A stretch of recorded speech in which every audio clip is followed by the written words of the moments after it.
Hello बच्चों, मैं Aman Arora official YouTube channel mission success Anoop गुड के द्वारा चलाए जा रहे इस मिशन में आपका स्वागत करता हूं।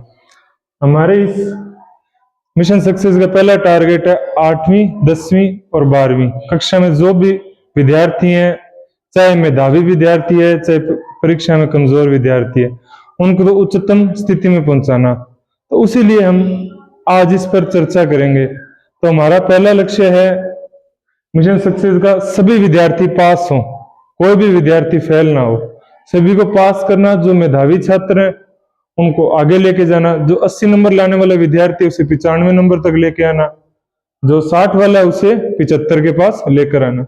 इसमें हम कुछ मुख्य बिंदुओं पर चर्चा करते हैं। पहला बिंदु है हमारा कि परीक्षा में बैठने वाले सभी विद्यार्थियों को उनके लिए मोटिवेट करना। सबसे पहले वो मोटिवेट हो, कोई उनमें कमी ना हो। दूसरा, इसके अंतर्गत हम बोर्ड द्वारा जारी प्रश्न पत्र, मॉडल पेपर, डेस्क वर्क्स और इंपॉर्टेंट प्रश्नावलियां जैसे 5 से जिनमें मार्क्स ज्यादा गेन होते हैं, उन प्रश्नावलियों पर चर्चा करेंगे। उसके साथ ही हम रिवीजन बैच चलाएंगे और बहुत से टॉपिक्स करेंगे जिसके द्वारा किसी भी विद्यार्थी को परीक्षा के लिए कोई भी झिझक ना बचे, यानी कोई भी किसी भी टॉपिक में कोई समस्या ना रहे। उसके लिए आज हम शुरुआत करने जा रहे हैं। पहली प्रश्नावली है जो 4 नंबर की है, वास्तविक संख्याएं हैं और संख्याएं हैं, उनसे हम चर्चा करेंगे उसके बारे में। तो इस प्रश्नावली में एक ही टॉपिक है, लेस है, मैस है, यानी कि एचसीएफ और एलसीएम, लघुत्तम समापवर्तक और महत्तम समापवर्तक। यह आप पिछली क्लास में पढ़ के आ चुके हो और अब भी हम चर्चा कर लेंगे। सबसे पहले एक होता है संबंध। किन्हीं भी दो संख्याओं का गुणनफल, दो संख्याओं का गुणनफल, दो संख्याओं का गुणनफल, उनके एचसीएफ और एलसीएम का गुणा होता है। एचसीएफ और एलसीएम का गुणा होता है। फॉर एग्जाम्पल, अब बात करें एचसीएफ और एलसीएम क्या है, तो वो अपने उस पर चर्चा कर लेते थोड़ी सी। मैं दो संख्याएं लेता हूं। पहली संख्या मैंने ली 12, दूसरी ली मैंने 15। तो सबसे पहले अपने ज्ञात करेंगे एचसीएफ। क्या ज्ञात करेंगे? एचसीएफ। एचसीएफ के लिए इसमें इनके सर्वप्रथम गुणनखंड लेते हैं। क्या लेते हैं? गुणनखंड। पहले मैंने लिया 12 का गुणनखंड, साथ में लिया 15 के गुणनखंड। तो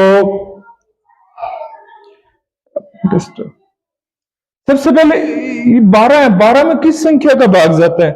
12 में जाता है 2 का भाग, तो 2 का भाग देते हैं, 2 छिके 12। फिर 6 में किसका भाग जाता है? 3 का, 2 का, तो 2 तिये 6, फिर 3 का दे दिया, 3 एकम 3, यानी इसके अभाज्य गुणनखंड में प्राप्त हुए 2 गुणा 2 गुणा में 3। इसी तरह 15 का, 15 के पीछे क्या है? 5, तो इसमें सबसे पहले 5 का ही भाग जाएगा, और किसका भाग जा सकता है? 3 का भाग जाएगा। तो सबसे पहले अपने 3 का भाग देते हैं। 3 5 है 15, 5 एकम 5, तो इसके अभाज्य गुणनखंड है क्या है? 3 गुणा 5। तो सबसे पहले एचसीएफ में क्या करते हैं? इनमें जो कॉमन यानी एक संख्या, अब बताओ इस अभाज्य गुणनखंड में एक कॉमन संख्या है 3, इसमें कॉमन संख्या क्या है? 3, तो इसका एचसीएफ क्या हो जाएगा? 3। इसी तरह एलसीएम, क्या ज्ञात करना है? एलसीएम। एलसीएम के लिए क्या करना है? इनमें जो कॉमन आ रही है संख्या है, 3 कॉमन आ रही है, उसको लिखेंगे एक बार। 3 को कितनी बार लिखा? एक बार। उसके बाद जो भी संख्याएं बची, 2 2 2 गुणा 2 गुणा में 5, यानी जो संख्या 2 बार आ गई ना एलसीएम में, उसमें उसको एक बार लिखना है। बाकी बची हुई संख्याओं को लिख देना एक एक बार, यानी संख्या कितनी भी बार है वो इस गुणा में वो एक बार ही आएंगी। तो इसका गुणा कर दो, 2 दूनी 4, 4 तिये 12, 12 पंजे 60, तो एलसीएम क्या आया? 60। तो ये आपकी होगी समस्या एचसीएफ और एलसीएम की हल।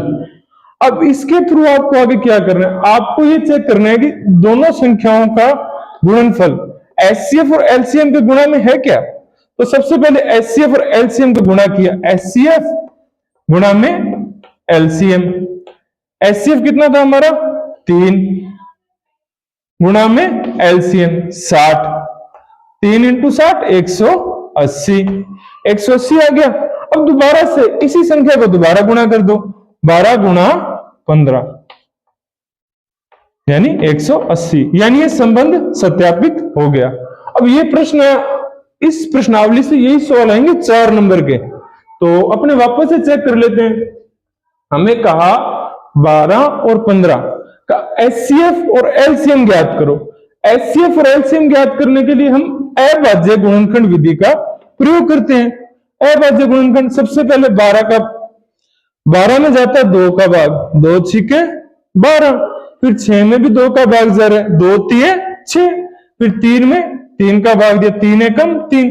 जब लास्ट में 1 आ जाए ना तो इसके अभाज्य गुणनखंड हमें प्राप्त हो जाएंगे। मैं लिख देता हूं यहां अभाज्य गुणनखंड।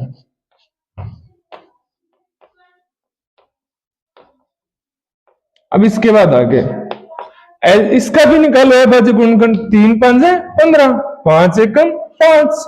अब इसको लिख लो। एचसीएफ ज्ञात करने के लिए, एचसीएफ और एलसीएम है ना एक दूसरे के विपरीत है। एचसीएफ ज्ञात करने के लिए इन दोनों में जो कॉमन संख्या आ रही है ना उसको एक बार लिख लेना है, और एलसीएम ज्ञात करने के लिए जो कॉमन संख्या है ना उसको लिखना इस बार भी एक बार है, और जो बची हुई संख्या उसको भी साथ में लिख देना है। अब 2 दूनी 4, 4 तिये 12, 12 पंजे 60। अब हमसे कोई ये पूछ ले कि दो संख्याओं का गुणनफल क्या है।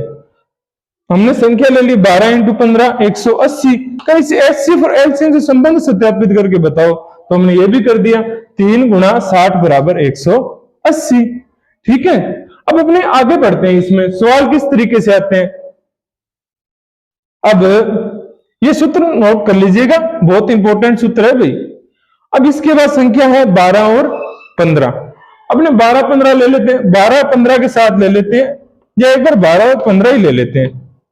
अब अपने को ऐसे दे दिया जाएगा, किन्हीं दो संख्याओं का, किन्हीं दो संख्याओं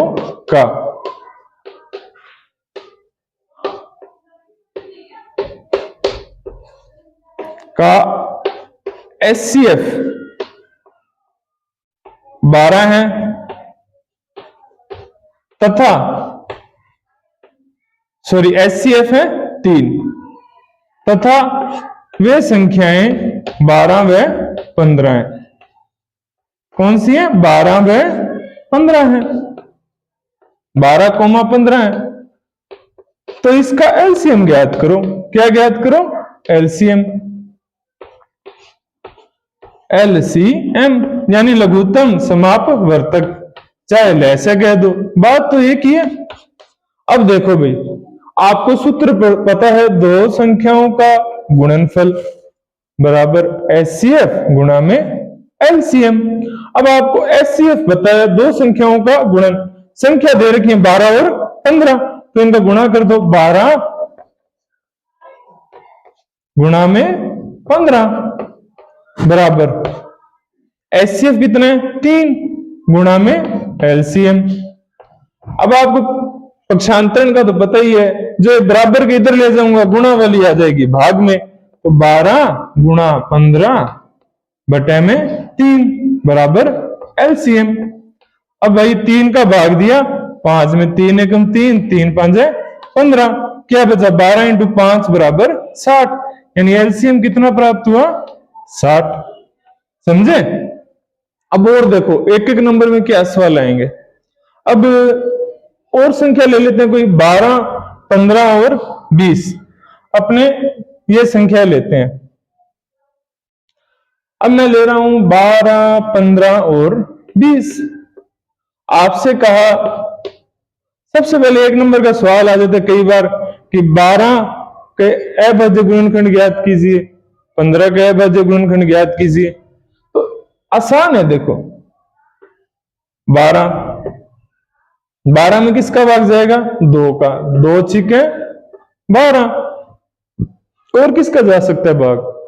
2 का, 2 तिये 6, फिर 3 एकम 3। अब इनका गुणा कर दो, अभाज्य गुणनखंड के लिए इनका गुणा।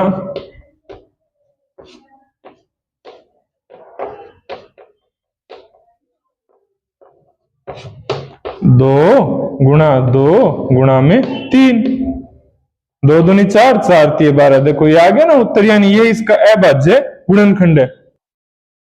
हाँ तो 15 का अपने को अभाज्य गुणनखंड ज्ञात करना है। तो भाई 3 5 15, 5 एकम 5। तो अभाज्य गुणनखंड क्या हुआ? 3 गुणा में 5। देखो 3 5 कितना हुआ? 15, यानी देखो यही इसका अभाज्य गुणनखंड है। इसके बाद 20। अब 20, एक तो सबसे पहले इसके पीछे लगा हुआ 0, यानी 1 तो इसमें 2 का भाग जाएगा, 1 जाएगा 5 का, क्योंकि 0 एक सम संख्या भी है और 5 की भाजकता का नियम है। जिसके पीछे 0 या 5 लगाओ वो 5 से भाज्य होगी, यानी इकाई का अंक 2 से भाग दिया। 2 एकम 2 0, 2 5 10, 5 एकम 5। अब इसका गुणा कर दो, 2 गुणा 5, 2 गुणा 2 गुणा में 5, 2 दूनी 4, 4 5 20, यानी ये प्रूव होगी। बच्चों देखो मैथ है ना अपने आप करने से होगी, जितना आप इसको पढ़ोगे उसके बाद इसको हल करोगे तो उतना ज्यादा आपसे प्रश्न आसानी से हल हो पाएंगे। तो आज है ना मैंने इसकी थोड़ी सी समरी सी कराई है। आप है ना बाकी बच्चों के टॉपिक को ना अपने नेक्स्ट क्लास में पढ़ेंगे। आप किताब के प्रश्न छांटिए, उन्हें पढ़ के आइए, ठीक है? तो अपने नेक्स्ट क्लास में मिलते हैं। ओके।